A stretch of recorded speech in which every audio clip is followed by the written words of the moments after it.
morning, everyone, and thank you for joining today's forum and summit on entitled Geopolitical and Economic Strife, Commodities Outlook for 2022.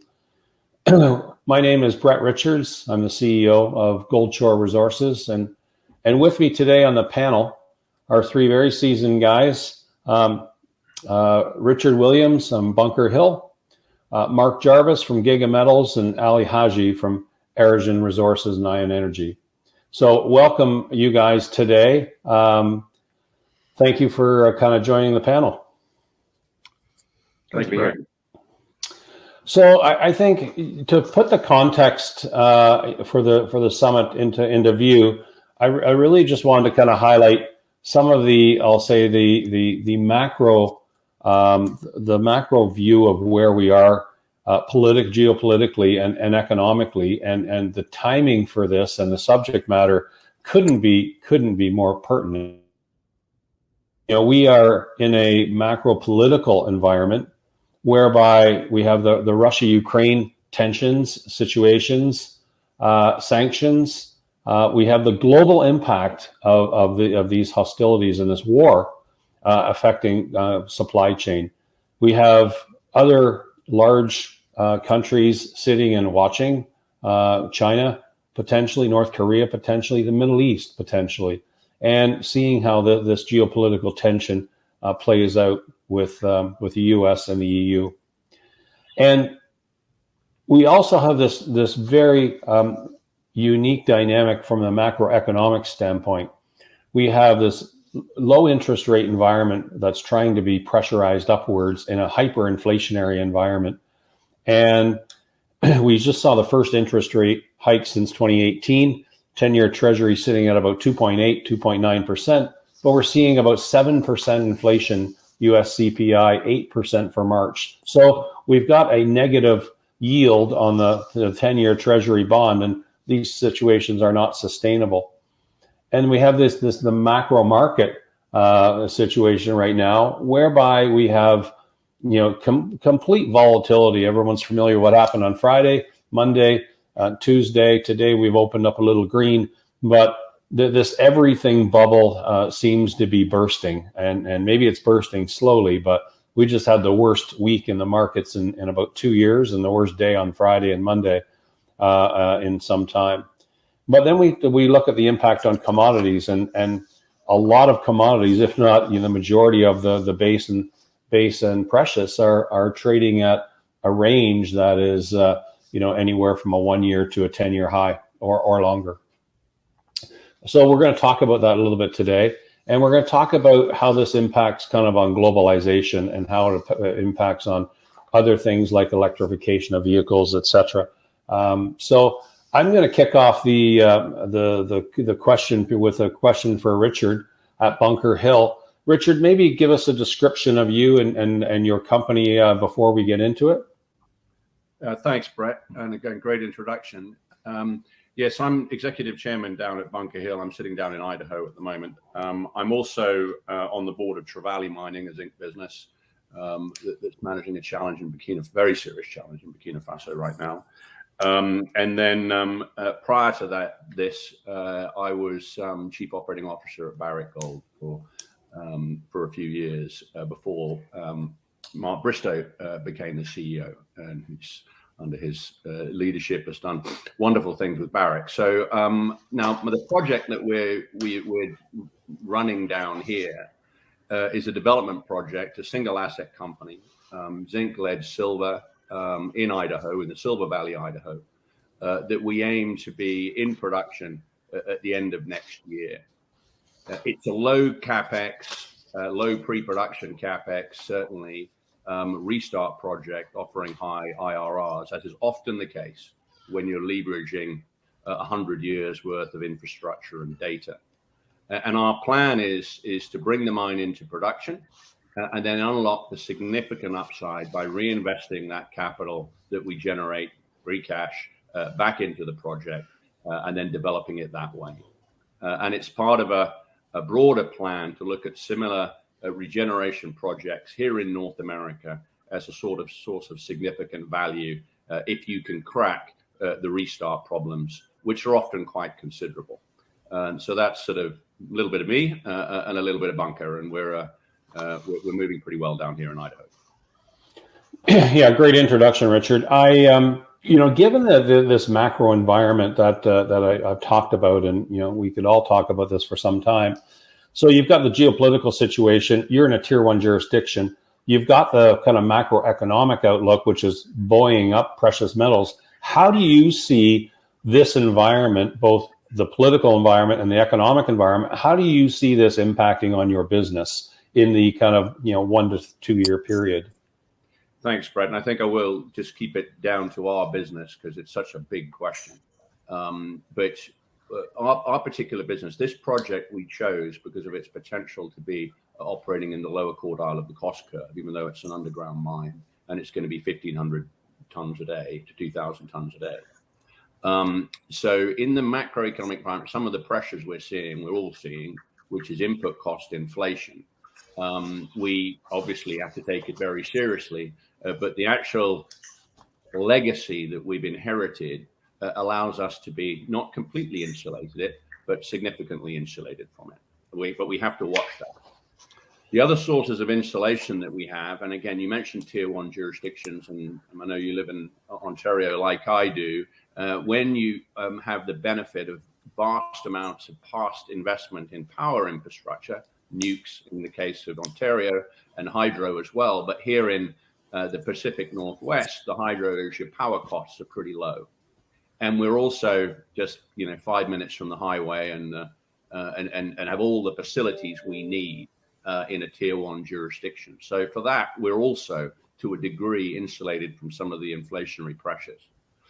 But some of the things that, and also I should also say, Biz, this project is that the global supply chain with the money going into mining, it's been pretty hard to get hold of critical parts and inputs for your projects.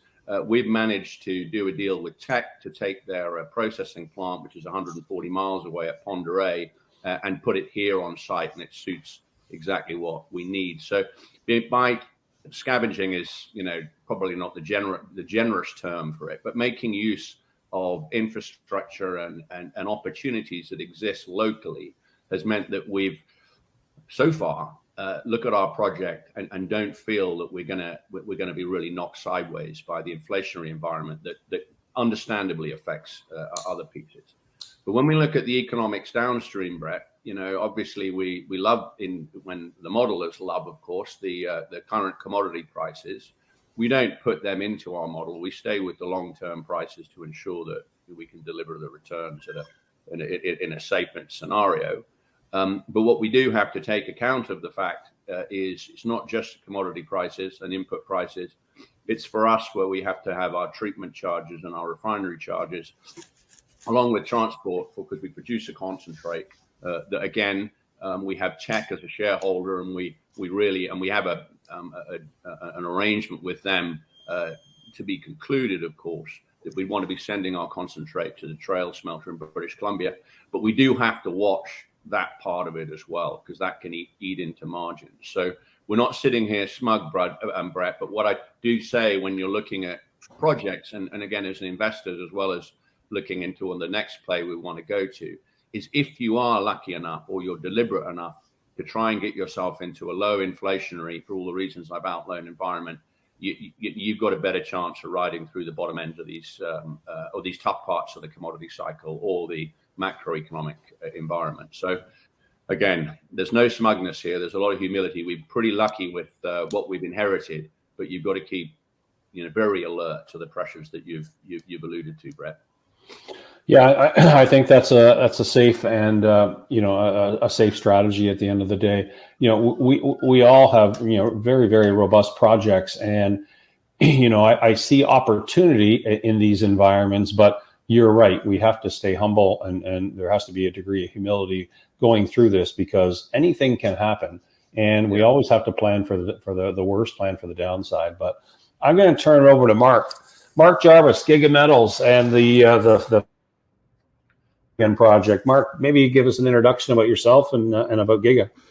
Well, I've been involved with this project since about 2004, and what it is giant, low-grade, open-pittable nickel and cobalt and sulfides deposit, which, frankly, has got challenging economics at the low end of the price range.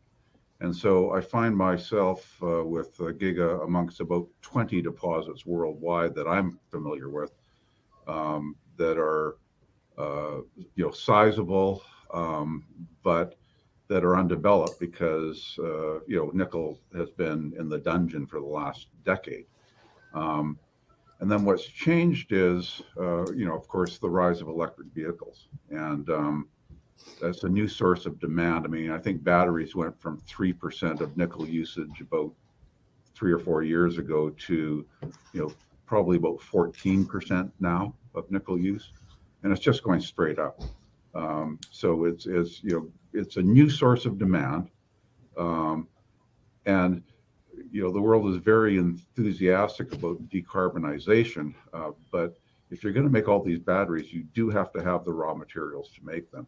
And we've hit that supply crunch just recently. You can see it coming for 3 or 4 years. So, nickel has now moved to a price environment where, it will incentivize the construction of these big projects. And by big, I mean, we've modeled, call it 35,000 tons a year for 37 years of nickel in an 18% nickel, 1% cobalt concentrate. Just a beautiful product. And we've probably got 20 to 25% of the total, prospective rock drilled off. So it's just a giant deposit. It's challenging to get off the ground. It's we've got it modeled in stages where it's 1.4 billion to build stage 1, and then you double up with another $500 million. Call it 2 billion all in, because again, I note the inflation in the field. That's a challenging project for a small company, and we are trying to solve that problem, square that circle by finding the right partner to help us develop this. And rather than looking at the major mining companies right now, maybe later, but we're looking at the downstream users, battery makers, and believe it or not, OEMs, car manufacturers are, the lights are just coming on that if we build these gigafactories and we don't have our supply chain for raw materials figured out, we're going to have multi-billion-dollar warehouses filled with expensive machinery sitting idle. You have to have nickel and lithium and all of the other raw materials, or you can't make batteries. And so a year ago I would have said that a car company thinking about investing in the mining business was pretty far-fetched. I'm thinking now that it may be an issue of survival for them. And I think that those lights are very interesting time anyways in the battery space. Yeah, no, I completely agree with you. And given this kind of macro, both the political and the economic situation, taking it the next step to globalization of these types of disruptive technologies like EV, obviously in this environment, buoyant nickel price, $33,000 a ton and plus or minus, these projects are going to be quite meaningful and quite material to getting through that. Do you see the next kind of 1 to 2 years it sustaining? Do you see nickel prices? Do you see battery minerals generally continuing to outperform and to increase based on the demand we're seeing?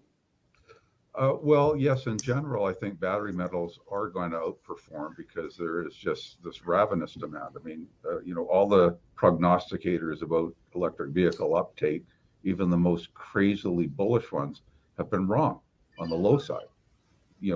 History shows that this is going much faster than anybody expected. Now, in the near term in nickel, I don't know what to say. You've still got this massive short, the LME nickel market was broken by this massive short position by Mr. Big Shot, who runs, I think, the second largest nickel producer in the world, but they produce nickel pig iron, which is not class 1 nickel and not deliverable to London. So this guy was naked short, and he's still naked short. He's just bounced it back. So nobody knows what the price of nickel is right now. In the near term, the nickel market is still, I think, broken. I mean, the LME is trading again, but it's very thin. Everybody knows about the short position. But, I just think, in my own thinking longer term, we're going to see a nickel price somewhere between, say, 24,000 a ton and 32,000 a ton. This is a range that will get large projects built. And nickel has to be in that range, or the large projects won't get built. So it's right. Those moments where things are kind of obvious in the market. Okay, all right. We'll touch on that in a little later on, because I want to kind of talk about globalization and the impact of a number of things relative to that. But Ali Haji, thanks for joining the panel. Ali, maybe tell us a little bit about yourself and about your company and your lithium project in Mongolia. Yeah, absolutely. Thanks for that, Brett. My name's Ali Haji. I'm the Chief Executive Officer and Director of both Ion Energy as well as Orangian Resources. Ion Energy is a lithium play in Mongolia. We have 110,000 hectares of highly prospective lithium brine in country. We've had grades of up to 1,502 ppm at our Babayul project. That's about 20 kilometers from the Chinese border. In Sukhothai province, we're talking about renewable energy. The province of Sukhothai is building one of the largest wind farms in Asia. So you would be able to use renewable energy to ultimately mine the lithium resource there. Our other asset, Urgakh Naran, is in Dorngovi province. It is very much a paleosolar. In fact, I've just returned from Mongolia. I've been in Toronto for less than 12 hours and was fortunate enough to do a site visit there. That's in Dorngovi province, where the government is building an oil refinery as well as a power plant to serve Oyu Tolgoi and its needs. So lithium, very highly prospective. From a copper perspective, we have 2 licenses in country as well. One is Sharga, an exploration license where we've seen over 1% copper and 1 gram per ton gold, over 15.4 meters with only 2,221 meters drilled thus far. Our secondary asset is Bayonunda, where we've had 57,000 meters drilled, very close to the Oyu Tolgoi trend. Some of the larger intercepts there, 7.4% copper and about 37.9 grams of silver across 126 meters. So very highly prospective stuff. But importantly, I seem to be the only bunch of companies or group of companies that would be directly tied to geopolitical strife, given we are sandwiched between China and Russia, and we know that Russia and Ukraine are in the midst of more than a tiff at this point. So our position in Mongolia has been, somewhat impacted by the pandemic, which I'm sure we'll talk to in the future here or over the course of this panel. But importantly, I think it would be prudent to note that despite the conflict in the north, Mongolia's GDP or economy is vastly driven by mining. And as a result of that, both Russia and China that absorb goods and services from Mongolia have opted to ensure that that flow continues. 80 to 90% of Mongolia's exports are from the mining space, and they primarily go into China. And so if you were to disrupt that supply chain, you would ultimately be hurting those end consumers. And in the case of what Mark mentioned, the OEMs, we've seen a fair bit of interest to partner with some of those OEMs for Ion Energy already. So having that sort of strategic metal, despite being in a geopolitical region that might be considered risky, has really allowed us to weather those storms. And a sister company, yet independent company by the name of Step Gold, is a gold producer in Mongolia. And despite their proximity to the Russian border being just over 50 kilometers, they've still been able to get their cyanide and continue their production efforts in country. So that's where we are in terms of our current state. We're excited and energized off the last site visit. And we see Mongolia as a country that's currently insulated. But as we know, things can sort of progress in either direction very quickly. Okay, great. Thanks for that. Now, putting into context, the macro view, and I'm not talking about the geopolitical view, but more the commodity view. Lithium, obviously a very key battery mineral. Your secondary products and your secondary projects, feels like free upside, but lithium again has the headline of the day today. How do you see this current environment driving battery minerals and driving kind of value for your project? Sure. Lithium prices today in China, you're looking about a $75,000 per LCE ton equivalent. Obviously, pre-pandemic times, that number was somewhere between 6,000 and 8,000. So it's a massive increment in terms of what we've been able to see over the last 2.5 years here. But again, there is no formal market. Everything is done based on contracts for the lithium market. You're not going to see us on the LME, not yet anyway, but they will get there. I think we're seeing this massive sort of run here as a result of the vast amount of money that's been printed by the governments around the world to incentivize this clean green energy revolution that we're in the midst of. But that price should settle. And relative to the rest of the world, and our ability here to be sitting in 4 different locations having a conversation in essentially HD tells you that technology is growing exponentially. And as a result of that, you will start to see unconventional resources come online, resources that would otherwise not be economically viable. And it's my view, as well as the view of some of my advisors, that 75,000 per ton cost is not viable. The government cannot continue to absorb that cost and give you subsidies to allow you to acquire a vehicle. If these prices continue, then the equivalent of call it a Mini Cooper would cost upwards of $100,000 US, and that's just not sustainable. So the prices will start to come down here. It's my view and the view of my advisors. I think where we are today obviously makes some projects look far more attractive than they would be if the price was lower. But we are in a jurisdiction where we've been able to operate quite cheaply. The necessary sort of labor requirements are already in country, and a result of us going to Mongolia was, taking foremost lithium brine hydrogeologists with us to train the groups there, but also get an understanding of just how good the skill set is with respect to something that has never been done in Mongolia. So I think we're pretty insulated from that regard. We have yet to see the results of our exploration program, which I believe will be ready to us in about 3 weeks' time from Murgak Naran. But we are fairly well insulated in that regard, Brett. Okay, good. If I rewind the clock 12 months, maybe even 24 months, there was a lot of talk about globalization. There was a lot of talk about electric vehicles, infrastructure globally, across America, across Canada, through Europe, and other parts of the world. It seemed like there was no imbalance to it, yet the supply chain for battery minerals, the prices continue to go up. And I remember cobalt, going up to upwards of $50 a pound, $100,000 a ton. And there was discussion about that because do these commodities actually get priced and price themselves out of being a battery mineral because of the cost at the end of the day? As you said, is somebody going to pay $100,000 for a Mini Cooper? Most likely not. And are there alternative technologies or other disruptive technologies that can replace, whether it's nickel, cobalt, whether it's lithium, whether it's manganese, whether there's a combination of some battery mineral that keeps the weight down, keeps the charging times up, and keeps the range as high as possible to make it viable? Do you see? And this is more of a question for Mark first.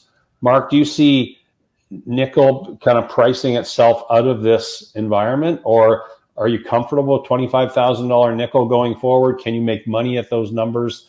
And is that going to be, a relevant space for EV going forward for the next 10 years? I see the real problem with nickel, less as price. I mean, obviously that matters, but as supply. I mean, you cannot bring enough new nickel on stream fast enough to support the EV revolution. It's just simply not possible. And, a lot of these big projects have long timelines. So what is happening, I mean, really the two commercial technologies are, nickel-based chemistries for batteries, but also lithium iron phosphate batteries.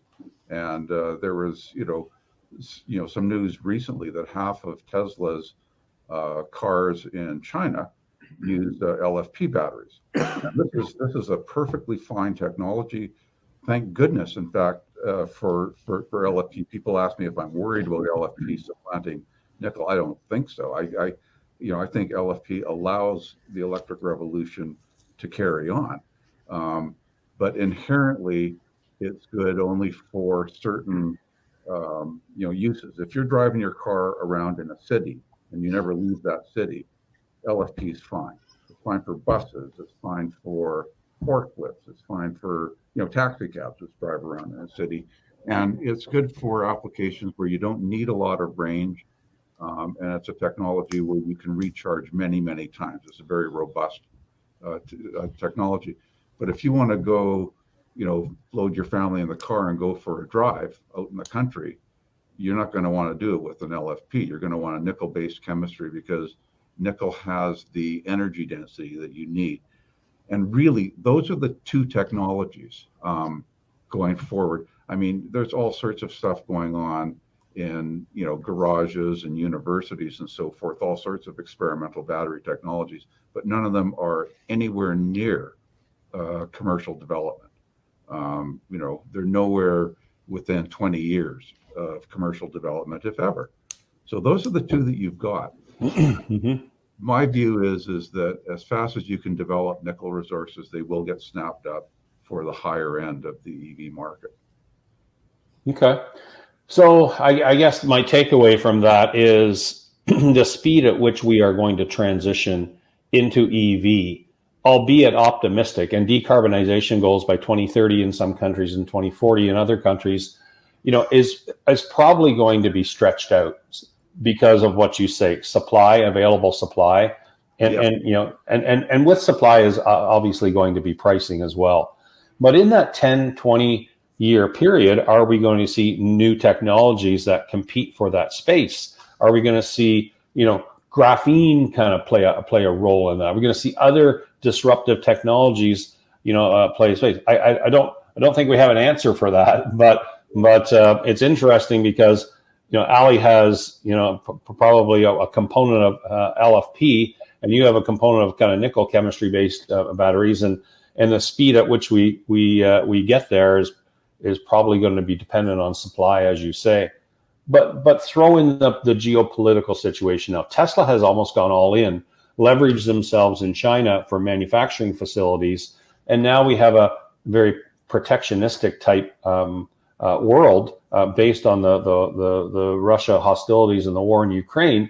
We're starting to see everybody kind of retrench and pull back a bit, and maybe the geopolitical situation has a role to play in it. But Ali, I put the question to you. Do you see kind of the 5 to 10 year outlook for lithium, A, supply, and B, demand? Are they going to meet each other, or is there going to be some weird dynamic here where price kind of takes the technology out of play, or is there going to be enough supply?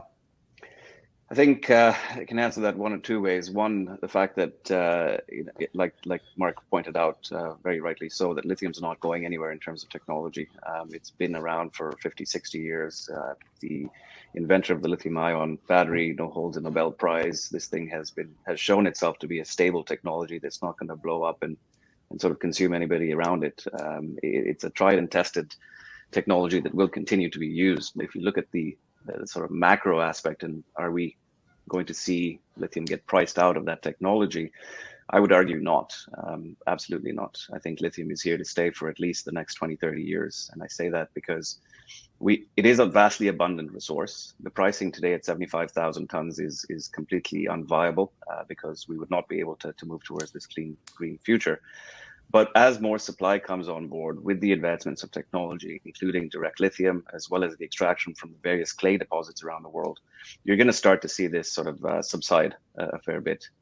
The price will come down to, I'm not going to speculate because that's not my job. That's the job of market speculators such as Benchmark and what have you. But I will say that it will come down.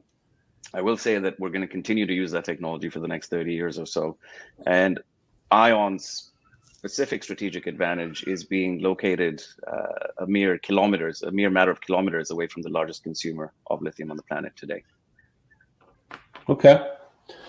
Yeah, interesting. I find this sector fascinating because there's so many kind of flexes to it relative to supply, relative to demand, relative to the technologies that are being developed for electric vehicles.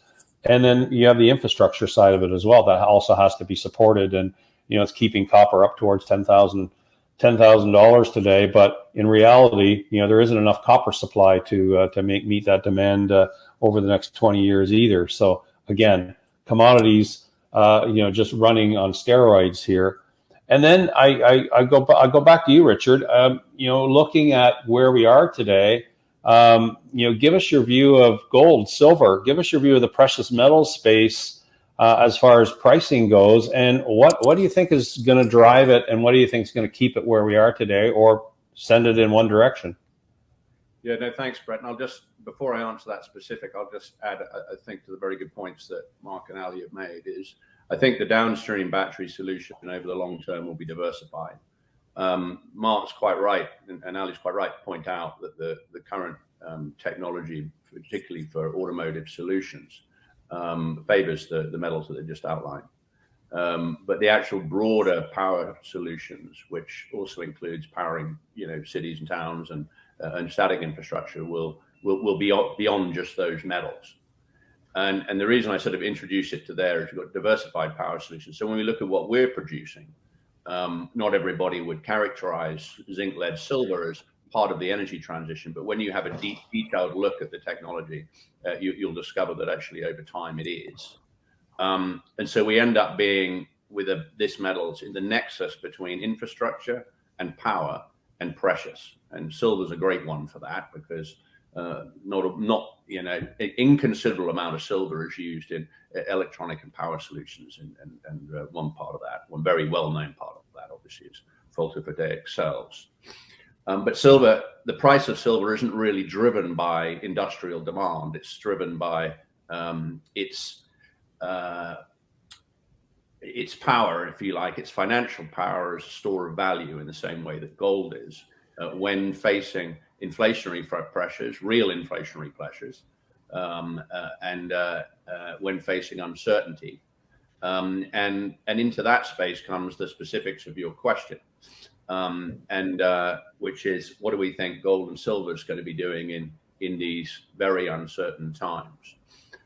Well, typically, and again, it does come down to the definition of inflation, real inflation versus nominal, but it typically in an inflationary environment like this, gold and silver does very well, and you're seeing that.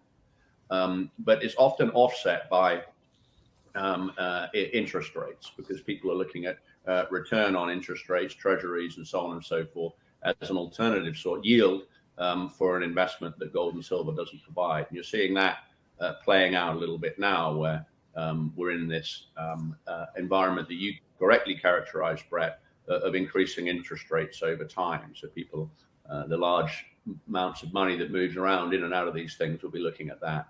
And then the other source of inflationary pressure in gold and precious is geopolitical uncertainty. And quite evidently, with the war in Ukraine, combined with what you've said already, which is certainly in discussion terms, I'm not seeing it in real terms, a wish to move away from the globalized supply chain, the global supply chain, irrespective of politics, that we've benefited from since the 80s. All of that is creating the type of uncertainty that should be good for gold and silver over the long term. And again, Brett, you know the time frame. I remember when we were at Barrick, we were trying to ensure that we could make money at $1,000 gold. And when I read people today going, "Oh my God, gold's dropped below 1,900," it's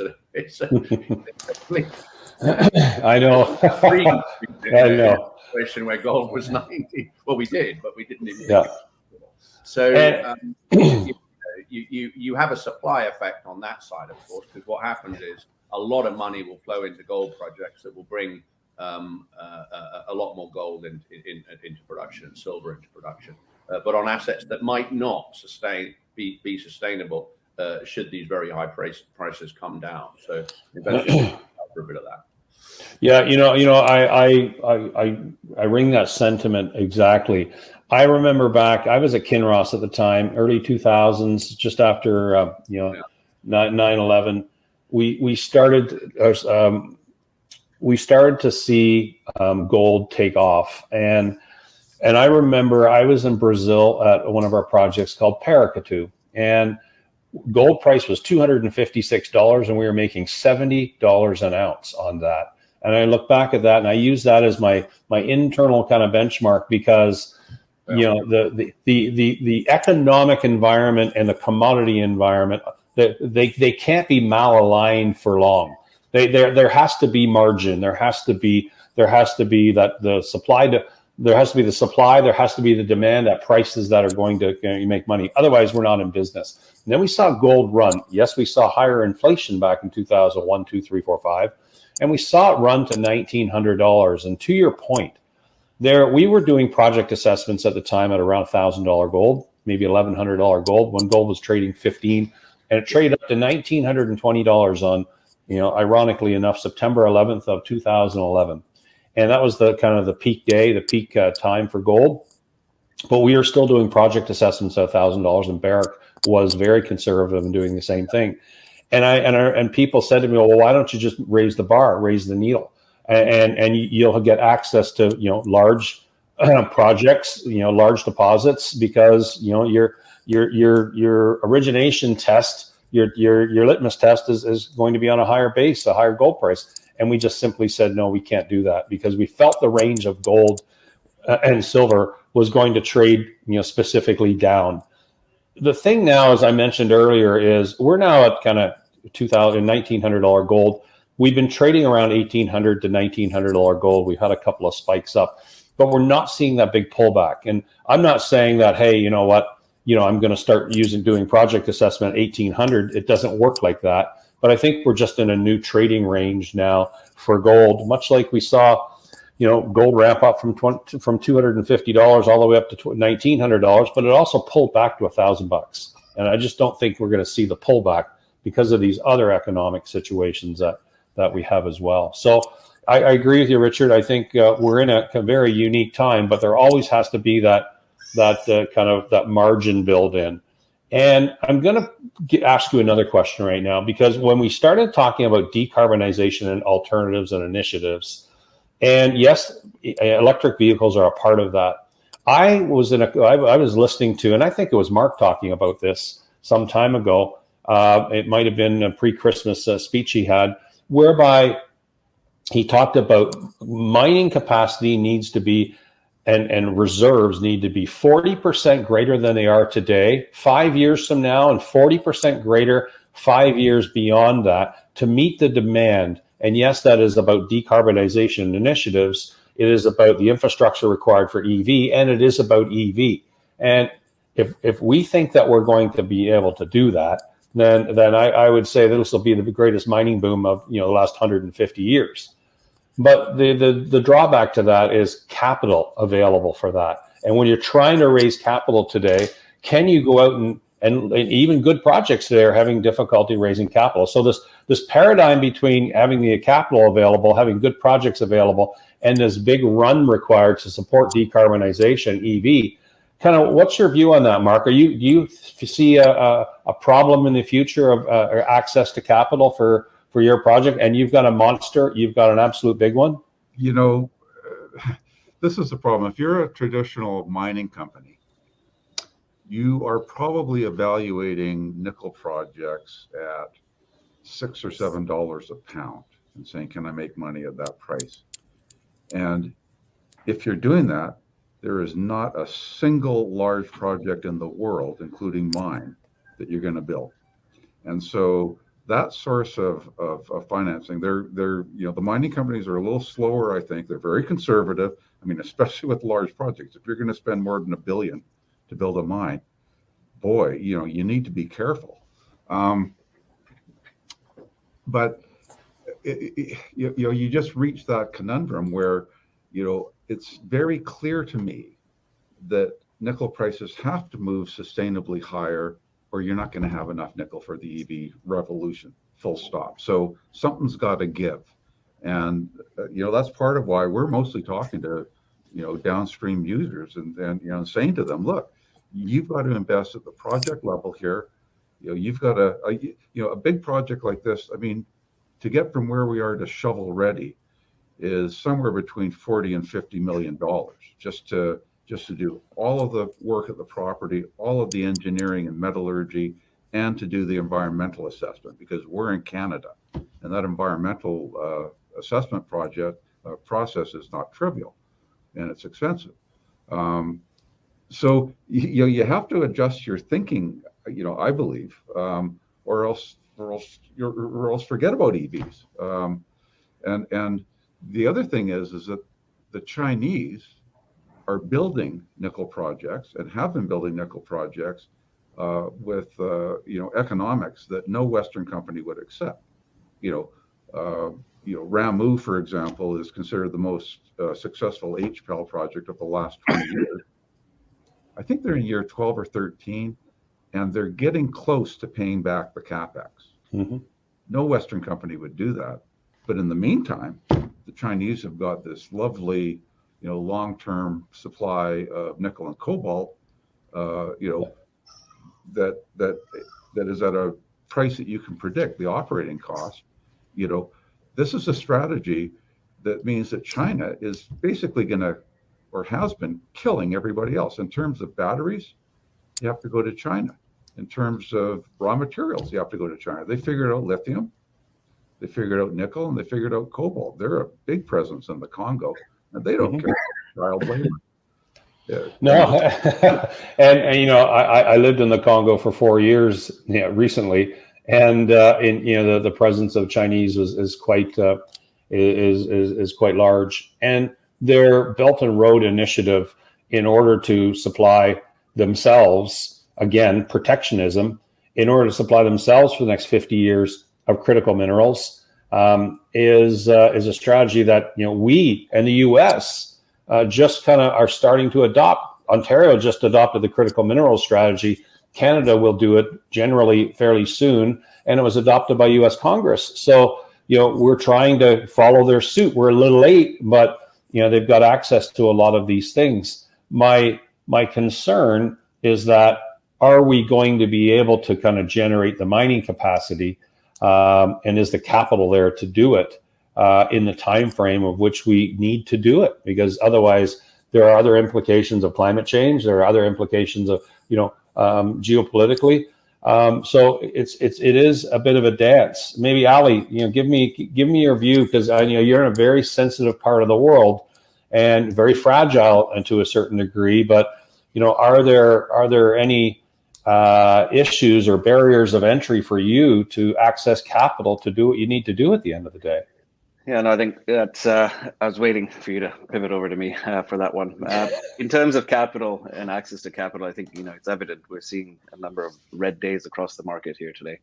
We've continued to see a run up that quite frankly cannot be sustainable. A lot of these equity prices are massively overinflated. A lot of the companies that have valuations that are, just out of this world is unsustainable as well. So that correction was due. It was par for the course, and it has occurred, or is slowly occurring here. And like you said, is it a bubble that's bursting rapidly, or is it one that's slowly sort of leaking out as a balloon? My view is that access to capital will become harder as the potential investors become more sensitive to the inflationary measures and rates around the world. They'll start to move to safe havens, dividend-paying stocks, and things of that nature, as opposed to things that might be deemed high risk. So access to capital for us, I think, at this stage, thankfully, we are fully funded. We have a number of upcoming catalysts that will ultimately allow us to claw back some of the losses in our equity, which potentially could lead to the warrants converting and recapitalizing the company. So in that regard, ION's not sort of in a pinch here as far as raising the necessary capital. From a macro view perspective, absolutely. I think it would be quite difficult for any junior miner, let alone one with a very early stage project such as ourselves, to go out there and raise capital, given the current market. Okay. Yeah, it's a fair statement. And I will reserve the last 10 minutes for questions. So if anybody in the audience wants to submit questions, please do so, and I'll try and get through as many as I can. But I'm going to switch gears a little bit. It's very relative to the political situation. It's very relative to the economic situation. But we heard all last year, the impacts to our businesses, COVID, the pandemic, it's an impact. There's no doubt about it, and everybody has been impacted in some way, shape, or form, and many of us have had it. But as a result of that, and what was going on in China, we saw a significant slowdown in the global supply chain, in delays, and depending on what stage of development you're in, it had an impact. And Richard has the I'll say the spin-off black swan events from the environment we're in, whether that's the pandemic or whether that's supply chain delays. How did they impact your business last year and up to today?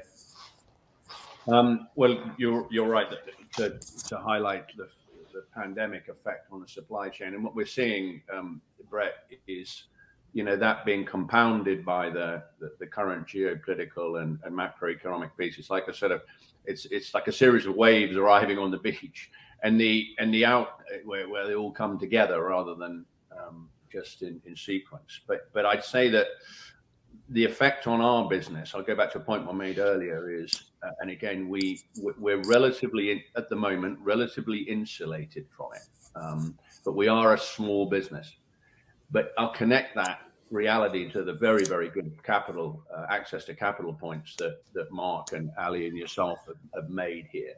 Because when you're in the junior market, you may be insulated from it, but the capital markets just look at everybody the same way.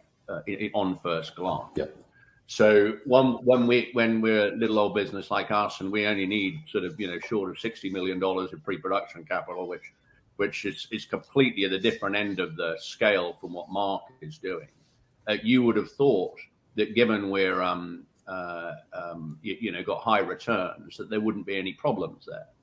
Well, as you know, Brett, if you happen to be sitting in that little dip in the Lassonde curve, pre-production, access to capital is always going to be hard.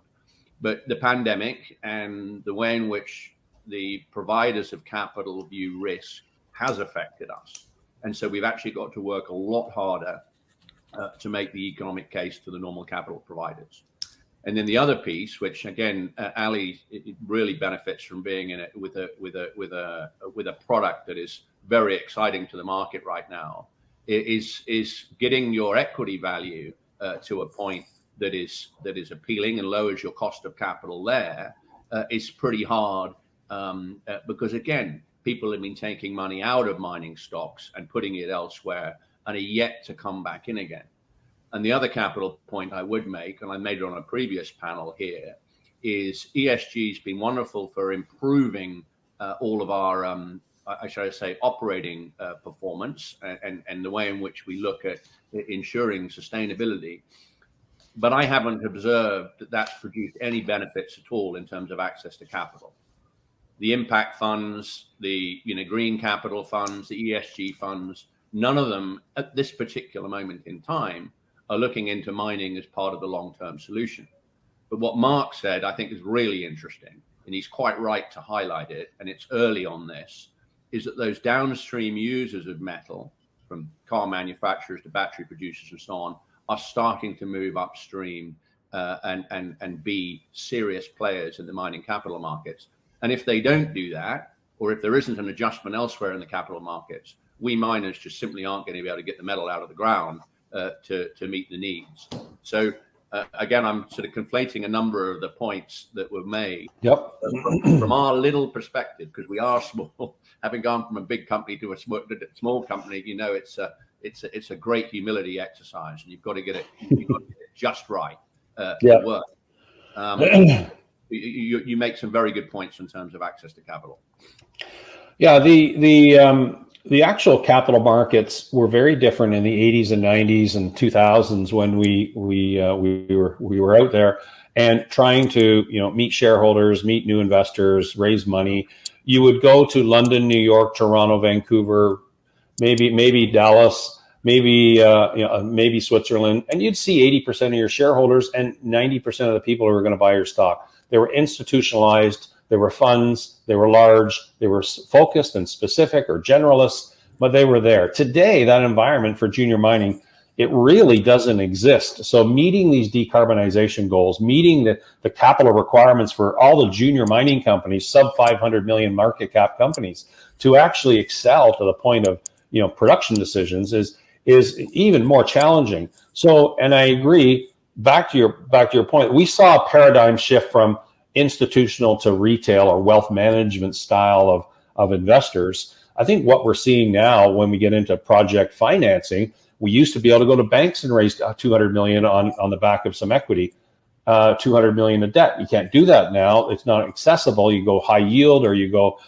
to the higher forms of capital, and then refinance when you get into production. That's a paradigm shift. What Mark described is exactly right. We saw it in the steel business, vertical integration. The actual producers are going to work their way down to the actual consumer.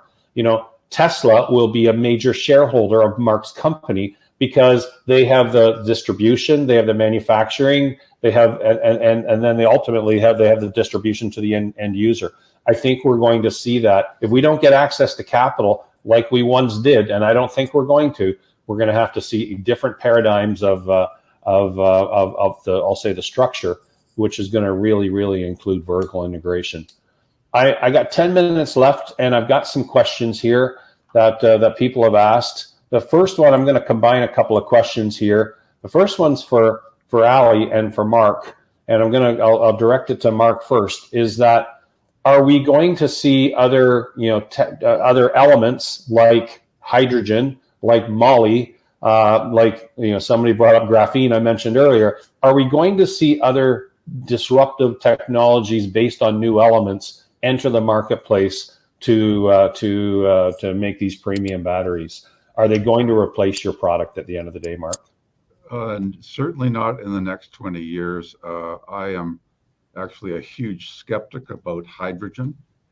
It's hard to store, it's hard to transport. It's you can't mix it with anything that'll give it an odor like you can with propane, because it kills the ability to burn it.